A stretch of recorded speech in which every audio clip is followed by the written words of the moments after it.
निपाणे गावातील स्मशानभूमीचा मुद्दा ऐरणीवर. आंधळं दळतंय आणि कुत्रं पीठ खातंय. 9.99 लाखांच्या कामात मोठा झोल. ग्रामसेवक म्हणतात परवानगी नाही. मग 10 लाखांच्या निधीला तांत्रिक मंजुरी मिळालीच कशी? आरटीआय मधून फुटला घाम. नमस्कार, मी वैशाली लोहार.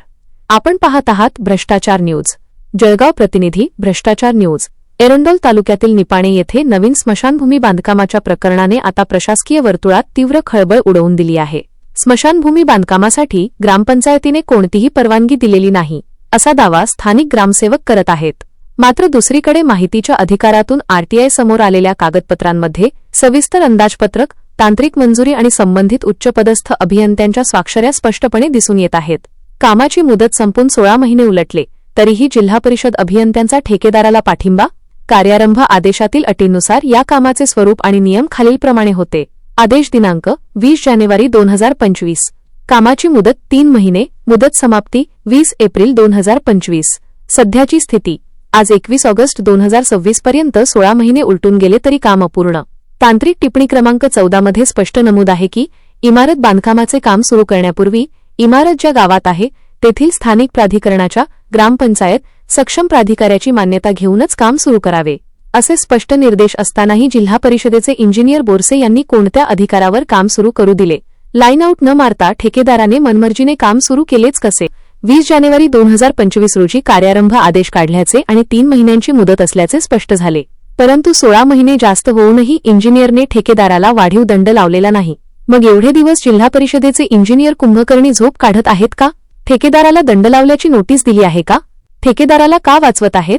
ठेकेदार हा जिल्हा परिषदेचा जावई आहे का? असे अनेक प्रश्न अनुत्तरित राहत आहेत. ग्रामपंचायतीचे कागदपत्र न देताच काम मंजूर कसे झाले? कोणत्याही कामाच्या मंजुरीसाठी ग्रामपंचायतीचा ठराव आणि मालमत्ता उतारा नमुना न 8 अनिवार्य असतो. ग्रामपंचायतीची परवानगी नसल्याचे सांगितले जात असेल तर जवळपास 10 लाख रुपयांच्या या कामाचा प्रस्ताव तयार कसा झाला आणि त्याला तांत्रिक मंजुरी मिळाली कशी? जर ग्रामपंचायतीने कागदपत्रे दिलीच नाहीत तर खोटा उतारा दाखल केला का? जर रस्ता पीडब्ल्यूडी विभागात येत होता तर जिल्हा परिषदेतील इंजिनियरने पीडब्ल्यूडी कडून ना हरकत प्रमाणपत्र एनओसी घेतले होते का?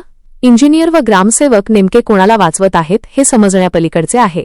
जर इंजिनियरच्या म्हणण्यानुसार त्यांनी लाईनआऊट टाकून दिलेले नाही तर ठेकेदाराने स्मशानभूमी बांधली कशी? जर ग्रामपंचायतीने जुनी स्मशानभूमी पाडण्यासाठी परवानगी दिली नाही तर ठेकेदाराने ती पाडली कशी? आणि जर ती स्मशानभूमी ठेकेदाराने नवीन बांधकामासाठी पाडली तर ग्रामपंचायत गुन्हा दाखल करण्यासाठी अज्ञात व्यक्ती असा उल्लेख का करत आहे? ग्रामपंचायत आधी परवानगी देते आणि नंतर नाही म्हणते असा सर्व सावळा गोंधळ सुरू आहे. हा तर आंधळं दळतंय आणि कुत्रं पीठ खातंय असाच प्रकार निपाणे स्मशानभूमीबाबत झालेला दिसत असून शासनाच्या पैशांचा उघड दुरुपयोग होत आहे. स्थानिक लोकप्रतिनिधींनी आपल्या मतदारसंघात खूप विकासकामे मंजूर करून आणली आहेत, परंतु त्यांनी आणलेल्या कामांचा असे ठेकेदार दुरुपयोग करत आहेत. लोकप्रतिनिधींनी अशा ठेकेदारांना तातडीने आवर घालावा अशी मागणी संपूर्ण एरंडोल तालुक्यातून होत आहे. मग ग्रामपंचायतीचा ठराव होता का? तांत्रिक मंजुरीवरही मोठे प्रश्न. येथेच सर्वात मोठा प्रश्न निर्माण होतो. ग्रामसेवक म्हणतात की ग्रामपंचायतीने परवानगी दिलेली नाही. मग ग्रामपंचायतीचा ठराव व प्रोसिडिंग घेण्यात आले होते का? कामासाठी ग्रामपंचायतीने जागा उपलब्ध करून दिल्याचा अधिकृत ठराव आहे का? ग्रामसेवकांचा लोकेशन मॅप कोणी दिला? जागेचा मालकी हक्क दर्शविणारा नमुना 8 किंवा संबंधित कागदपत्रे प्रस्तावासोबत जोडली होती का? ही कागदपत्रे जोडली असतील तर ती ग्रामपंचायतीकडून कोणी उपलब्ध करून दिली? ग्रामपंचायतीची परवानगी नसेल तर प्रक्रियेत आवश्यक कागदपत्रांची पूर्तता नेमकी कोणी केली? रिकॅपिच्युलेशन शीटवर 9,99,490 रुपयाच्या प्रकल्पाला तांत्रिक मंजुरी आणि कार्यकारी अभियंत्याची स्वाक्षरी आहे. तांत्रिक मंजुरी देण्यापूर्वी ग्रामपंचायतीचा ठराव, जागेची मालकी नमुना न 8 आणि लोकेशन मॅपची पडताळणी झाली होती का? जर केली असेल तर ती कागदपत्रे दाखवावीत आणि जर केली नसेल तर कागदपत्रांशिवाय मंजुरी देणाऱ्या अधिकाऱ्यांची चौकशी होणे गरजेचे आहे. ठेकेदाराची भूमिका आणि टक्केवारीचे राज. परवान्याचा गैरवापर. गावातल्याच एका तरुण ठेकेदाराची दिशाभूल करून त्याच्या परवान्यावर, लायसन्सवर दुसऱ्याच व्यक्तीने काम सुरू केल्याची चर्चा ग्रामस्थांमध्ये आहे. या चर्चेत तथ्य आहे का? ठेकेदार प्रत्यक्ष कोणाच्या सांगण्यावरून काम करत होता? याची चौकशी झाली पाहिजे. दररोज 100 रुपये दंड.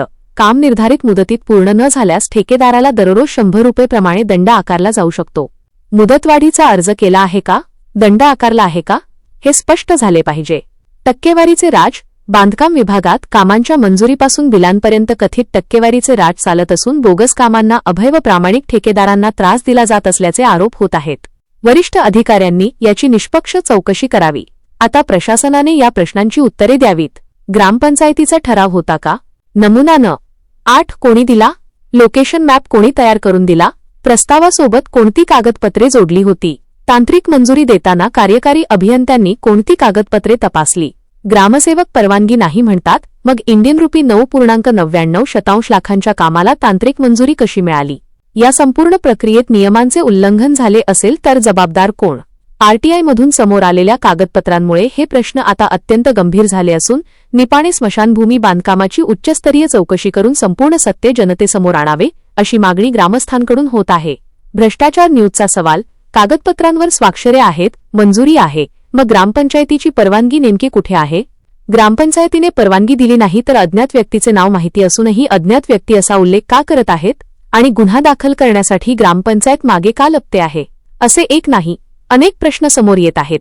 भ्रष्टाचार न्यूज या अज्ञात व्यक्तीचा लवकरच पर्दाफाश करणार आहे. पुराव्यांशिवाय बातमी नाही. भ्रष्टाचार न्यूज बोलते फक्त पुराव्यांच्या आधारे. या प्रकरणात नेमकी काय सत्यता आहे आणि यामागे लोकप्रतिनिधी किंवा अज्ञात व्यक्ती कोण, हे शोधणे आता अत्यंत महत्त्वाचे ठरत आहे. याविषयीचा संपूर्ण खुलासा आणि सविस्तर रिपोर्ट पाहत रहा पुढील बातमीत. अशाच ताज्या व निर्भीड बातम्या पाहण्यासाठी भ्रष्टाचार न्यूजला सबस्क्राईब करा, लाईक करा आणि शेअर करायला विसरू नका.